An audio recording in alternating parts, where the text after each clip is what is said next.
Bonjour à toutes et à tous, bienvenue dans Clap de Bip. Alors, Yoann Desmoustiers n'est pas là aujourd'hui pour cause de Festival de Cannes. Et oui, il est déjà sur la croisette.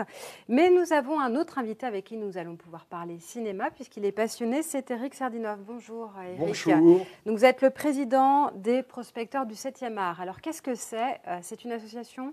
Oui, c'est une association loi 1901 qui fait une fois par an de la production, on va dire niveau cinéma, parce qu'on a coproduit un long métrage, Je t'aime, filme-moi, qui sortira dans les salles en 2018, avec en vedette le président de Groland, mais là, en tant que Christophe, et pas en tant que président.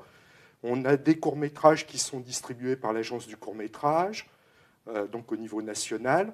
Et puis, on a d'autres activités, une web TV et des activités auprès des jeunes pour les initiales audiovisuelles. Et on fait aussi des manifestations pour présenter l'activité audiovisuelle au public, parce qu'il n'y a pas forcément beaucoup de festivals. Ouais, surtout en région, centre, absolument. Alors justement, on va y venir. Ça sera le premier festival en son genre de court-métrage. Ça se passera ce week-end, tout le week-end, à Nogent-sur-Vernisson. Alors, on ne connaît pas, c'est dans le Loiret. Et pourquoi vous êtes là ? Parce que justement, pendant ce festival, il va y avoir des courts-métrages de l'Indre qui vont être projetés à l'occasion de cette première édition. Oui, il y a 7 programmations de courts-métrages sur le week-end qui vont tourner. Et une de ces programmations s'appelle Les talents du Centre Val-de-Loire. Et donc, tous les départements de la région sont représentés. Et l'Indre est très bien représenté avec 3 réalisateurs présents. Ensuite, donc on a Série Légende. Oui, la web-série Légende que je suis depuis longtemps, parce que la comédienne principale, Sevda Bozan, est originaire du Gâtinais. D'accord. Donc on avait déjà invité à une première projection David Pinotto pour la première saison de la web-série.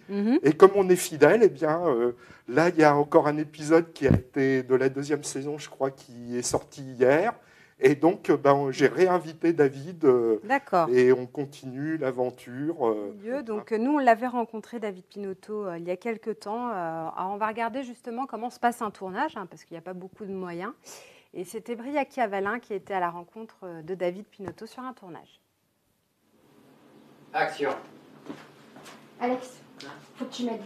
Réalisée par une poignée d'amateurs avec des moyens limités, la web-série Légende entame sa 2e saison. Depuis le premier tournage en avril 2012, Sevda y interprète le rôle de Sophie, une jeune femme qui découvre un livre mystérieux révélant une légende aux portes d'Argenton. Elle est très intéressée par les légendes de son village, en fait. Elle est très curieuse. Et donc, du coup, elle met tout en œuvre pour découvrir la légende de son village, à l'aide de son meilleur ami qui est Alex. Mais c'est Alex, ça ? Mais qu'est-ce qu'il fait avec lui ? J'ai jamais fait de théâtre, donc c'était un début, c'est tout nouveau pour moi et je trouve qu'on s'en sort pas mal. On progresse au fur et à mesure et je trouve ça bien. Des amateurs comme ça qui n'ont jamais fait de théâtre, je trouve ça une très bonne idée. C'est quelque chose qui manie en même temps, donc on peut dire la culture un peu fantaisiste, à la limite un peu chevaleresque, mais en même temps qui reste très moderne. Légende, c'est aussi un univers ésotérique mis en image au sein des sites du patrimoine local comme Argentomagus ou la Bonne Dame. Un concept bien connu dans le monde du film amateur et qui séduit un public de plus en plus large. Au début, ça a été très dur en fait à se faire accepter parce que les gens ne connaissaient pas le monde de web-série, ne savaient pas ce que c'était. Donc il a fallu que je prouve aux gens que ce n'était pas quelque chose d'assez bizarre ou quoi que ce soit. Et au final, c'est très bien passé. Et au contraire, les gens sont là pour nous soutenir. Et il y a beaucoup de personnes qui sont derrière nous en fait. Voilà, donc on est dans le milieu amateur, qui n'est pas évident. Amateur, mais qui commence à se professionnaliser. J'ai eu il n'y a pas longtemps David au téléphone, il a passé un diplôme de réalisation. D'accord. Donc en partant de rien, on a tous progressé, quoi. Moi, je suis parti de zéro, puis on fait des prods professionnels. La petite jeune qu'on voit là, dont vous nous parliez, elle a fait du théâtre à Paris, là. Oui, elle était à l'affiche du théâtre Michel Galabru pour une petite fille vêtue de rose. D'ailleurs, on a été la voir et elle aussi progresse. On est tous partis de rien et on se professionnalise de plus en plus. Très bien. On va regarder un extrait de Fauché. Voilà, de l'association Travelling. C'est parti.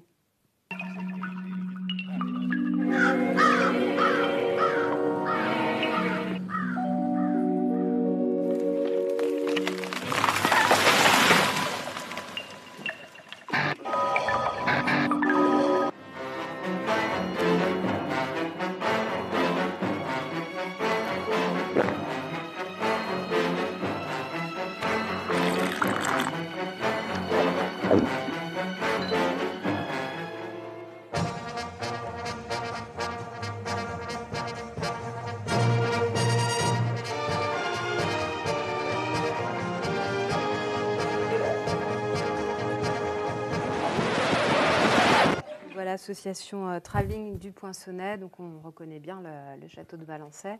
Donc le châtelain, on le comprend, tente de se suicider à plusieurs reprises. On voit la vie vraiment dans toutes ses diversités. D'ailleurs, le festival, il y aura aussi bien de l'animation, du documentaire, de la fiction, une nuit spéciale film de genre, parce qu'il y a beaucoup de productions en film de genre, même si c'est peu distribué. Parce que comme on n'a pas de moyens, avoir des châtelains aussi ouverts, et bien puis sûr. Nous aussi, moi, sur mes tournages, j'ai plein de gens qui nous accueillent, vraiment, qui nous ouvrent leur maison. C'est pour ça que c'est important, les associations, de tourner dans le cadre des associations, parce qu'il y a des garde-fous pour ne pas faire n'importe quoi. D'accord. On va parler aussi des Hobbits en vacances. Je trouvais ça assez rigolo. Tout le monde connaît les Hobbits. Hein. Alors là, c'est repris, retravaillé sur la bande-son du film. On va regarder un extrait. Frodon. Merry, c'est Frodon Sacquet. Bonjour, Frodon. Lâchez-le. Relevez-vous, Frodon. Que veut dire tout ceci, Sam? Vous avez visité les cultures du Père Maggot? Mais...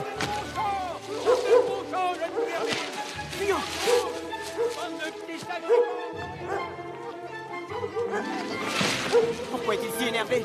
Il ne s'agit que d'une botte de carottes et de quelques choux. Voilà, là nous sommes dans le relais de la Brenne. Alors, expliquez-nous un petit peu ce film. Alors c'est ce qu'on appelle les films suédés. Et on fait souvent avec les jeunes ce type de film parce qu'on imite ou on s'inspire de films connus et qu'on peut faire beaucoup de choses avec les jeunes et qu'il faut peut-être aussi investir dans la culture et le court-métrage parce que c'est quelque chose qui plaît, qui intéresse et qui prépare au futur métier. Parce que moi, beaucoup de jeunes qui sont passés dans mon association sont dans des formations supérieures audiovisuelles, comme il y en a une à Issoudun d'ailleurs, ou maintenant dans le métier, quoi. Donc on les prépare à leur futur métier, c'est pas de l'amusement pur. D'accord. Et puis justement, avec l'évolution numérique, on peut aussi faire des effets spéciaux, et c'est le cas dans le film Ursinea, si je n'écorche pas le nom, dont on va regarder un extrait tout de suite.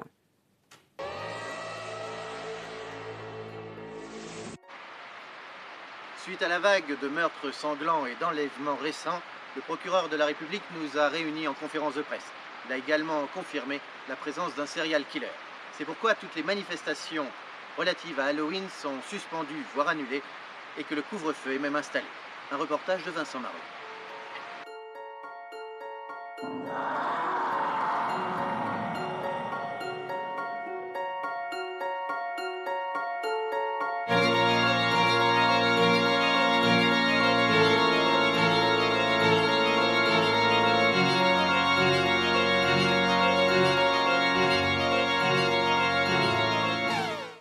Il faut venir vous voir, hein, c'est dans le Loiret. On rappelle, ce festival aura lieu tout le week-end et c'est un festival gratuit, vous attendez beaucoup de monde. Oui, ça va être un peu la surprise. En tout cas, il y a des réalisateurs comme David Delloum qui a réalisé ce film, qui viendra le présenter sur scène. Et j'ai des invités qui viennent de Paris pour un film qui s'appelle Nevers.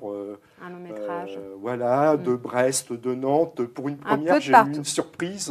Il y a beaucoup de gens qui viennent soutenir l'initiative. Écoutez, on vous souhaite beaucoup de succès. Merci d'être venu nous voir dans les studios de BIP TV. Eh bien, merci de m'avoir accueilli pour la promotion du court-métrage. Je vous en prie, au revoir.